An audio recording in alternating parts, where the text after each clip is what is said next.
Students, good morning, good afternoon and good evening to your time. तो चलिए हम अपना आज का वीडियो स्टार्ट करते हैं। जैसा कि हमने इसके पहले वाली वीडियो में अगला चैप्टर, फर्स्ट चैप्टर का, जिसका नाम फसल का उत्पादन एवं प्रबंधन, हमने पढ़ लिया है। तो आज हम अपना दूसरा चैप्टर स्टार्ट करते हैं, संश्लेषित रेशे। तो चलिए हम स्टार्ट करते हैं। तो इसमें है संश्लेषित रेशे। संश्लेषित रेशे का मतलब क्या होता है? संश्लेषित रेशे का मतलब, इसका मतलब होता है मानव द्वारा बनाए गए रेशे। कैसे रेशे? जो मानव द्वारा बनाए जाते हैं उन्हें संश्लेषित रेशे कहते हैं। क्या बोलते हैं? संश्लेषित रेशे, मानव द्वारा बनाए गए।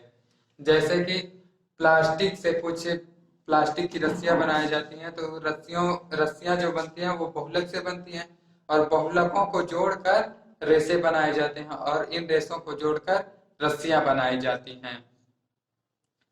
तो हमारा इसमें आता है कि संश्लेषित रेशे, कि इसको हम डिफिनेशन के रूप में बोलेंगे कि मानव द्वारा बनाए गए रेशे। कैसे बनाए गए रेशे? मानव द्वारा बनाए गए रेशे। मानव द्वारा बनाए गए रेशों को क्या बोलते हैं? संश्लेषित रेशे। क्या बोलते हैं? संश्लेषित रेशे। तो ये होते कितने प्रकार के हैं? ये इनको जब बनाया गया तो इनको कई तरीकों से बनाया गया। तो ये जो होते हैं बनाने के आधार पर कई प्रकार के होते हैं। तो पहला आता है रेयान। क्या आता है? रेयान। रेयान। अब ये क्या होता है? रेयान एक प्रकार का रेशा होता है जो लकड़ी से बनाया जाता है। कैसे बनाया जाता है? लकड़ी को सड़ाकर उसमें से लकड़ी को जब सड़ा जाता है तो उसमें पतले पतले रेशे होते हैं। तो उन रेशों के द्वारा इनको बनाया जाता है। इनमें कुछ अपने से मिलावट की जाती है, केमिकल्स की। उसके बाद उन रेशों में मजबूती आ जाती है। इन रेशों में मजबूती आने से ये संश्लेषित रेशे हो जाते हैं। मतलब मानव द्वारा बनाए गए रेशे। इसमें और होते हैं प्राकृतिक रेशे। तो जो प्राकृतिक रेशे होते हैं वो नेचुरली हमें प्राप्त होते हैं। कैसे प्राप्त होते हैं? नेचुरली, प्रकृति में प्राप्त होते हैं।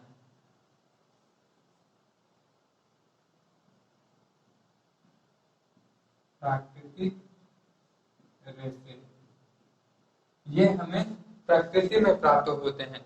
अब एग्जाम्पल के रूप में जैसे कपास हो गया। क्या हो गया? कपास। कपास एक प्रकार का प्राकृतिक रेशा है, कपास। और दूसरा हो गया जूट। क्या हो गया? जूट। ये भी एक प्रकार का संश्लेषित रेशा है। अब कपास का उपयोग ठंड सर्द में पहनने वाले कपड़े बनाए जाते हैं, और बहुत सी चीजें जो हमारे लिए आरामदायक होती हैं, सूती कपड़े बनाए जाते हैं। और जूट, जूट से क्या बनाए जाते हैं? रस्सी बनाई जाती है, गलीचे बनाए जाते हैं, बोरे बनाए जाते हैं, और बहुत सी चीजें बनाई जाती हैं। अब रेयान के बाद आता है नायलॉन। दूसरा आता है नायलॉन।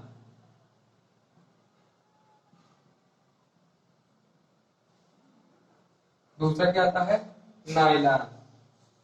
अब नायलॉन भी जो होता है वो भी एक प्रकार का कृत्रिम रेशा होता है। लेकिन ये जो रेयान होता है इसमें तो कुछ प्राकृतिक पदार्थ मिले होते हैं, प्राकृतिक रेशे मिले होते हैं। लेकिन जो नायलॉन होता है ये पूर्ण रूप से मानव निर्मित होता है। इसमें कोई प्रकार की प्राकृतिक वस्तुएं नहीं मिलाई जाती हैं। ये एकदम पूर्ण रूप से मानव निर्मित होता है। इसको बनाने के लिए रासायनिक पदार्थों का उपयोग करते हैं, जिससे ये बहुलक के रूप में बन जाते हैं, और उन बहुलकों से ये नायलॉन बनाया जाता है।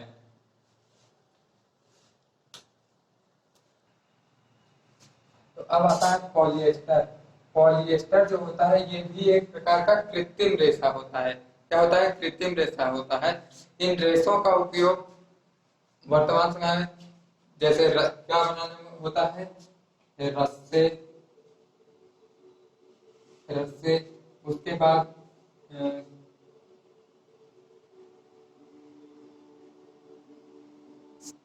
स्वेटर, ऐसी रस्से, स्वेटर और जैसे स्लीपिंग बैग हो गया, गलीचे हो गया, ऐसी चीजों को बनाने में इसका उपयोग किया जाता है।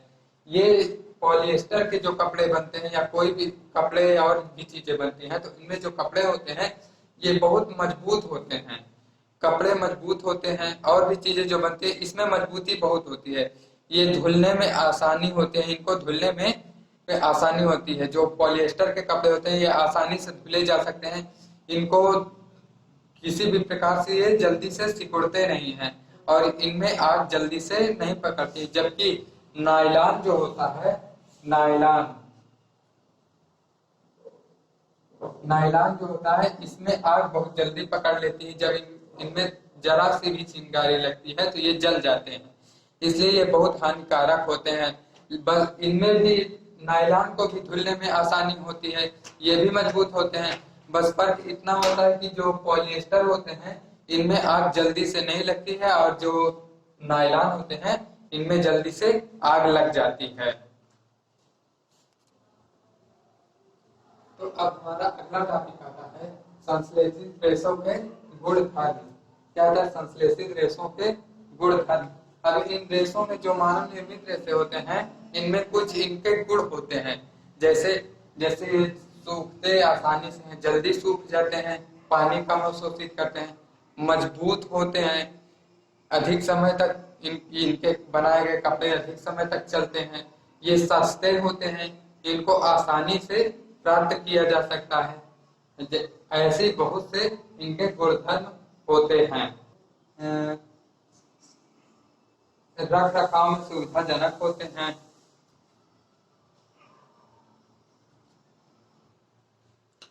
हमारा अगला टॉपिक आता है संश्लेषित रेशों के गुणधर्म। संश्लेषित रेशों के गुणधर्म। तो ये जो संश्लेषित रेशे होते हैं, मानव निर्मित रेशे होते हैं, इनके कुछ गुणधर्म होते हैं, जैसे कि ये सस्ते होते हैं और ये अधिक टिकाऊ होते हैं। कैसे? सस्ते होते हैं, अधिक टिकाऊ होते हैं, मजबूत होते हैं, कम खर्चीले होते हैं, इनको रख रखाव में सुविधा होती है और ये पानी को कम सोखते हैं, जिसकी वजह से ये जल्दी सूख जाते हैं। तो इनमें इसीलिए जो होते हैं बहुत अधिक उपयोग किए जाते हैं। इनके जैसे स्वेटर्स हो गए, शाल हो गए, साड़ियाँ हो गए और पैंट हो गए। पेंट भी बनाया जाता है, दीवार कहीं पुताई वाला पेंट भी बनाया जाता है। तो हमारा टॉपिक है प्लास्टिक। प्लास्टिक एक प्रकार की बहुलक होती है, एक प्रकार की बहुलक होती है जो बहुत ही हल्की होती है, इसीलिए इसका उपयोग सबसे ज्यादा होता है। जैसे लकड़ी या धातुओं से बनी हुई वस्तुएं भारी होती हैं, जिसे ले आने ले जाने में बहुत सी समस्याएं होती हैं, इसीलिए प्लास्टिक का उपयोग करते हैं। ये प्लास्टिक बहुत हल्की होती है, ले आने ले जाने में बहुत आसानी होती है। इसका उपयोग और बहुत से बर्तन, बोतल और बहुत सी वस्तुएं बनाने में इसका उपयोग किया जाता है। ये जो प्लास्टिक होते हैं ये बहुत हानिकारक होती है पर्यावरण के लिए। क्यों? क्योंकि ये ना तो सड़ती है और ना ही किसी तरीके से नष्ट होती है, इसलिए पर्यावरण के लिए बहुत ही हानिकारक होती है। अब इसको इसीलिए इसका उपयोग कम से कम करना चाहिए। हमें इसका उपयोग कम से कम करना चाहिए और हमें, अगर हम उपयोग करते हैं तो ऐसी वस्तुओं का उपयोग करें जिन्हें हम दोबारा उपयोग कर सकते हैं। इन्हें यदि ये मिट्टी में दब जाती है तो मिट्टी में पानी को अवशोषित नहीं होने देती हैं और ना तो ये सड़ती है और मिट्टी की उर्वरक क्षमता को कम कर देते हैं।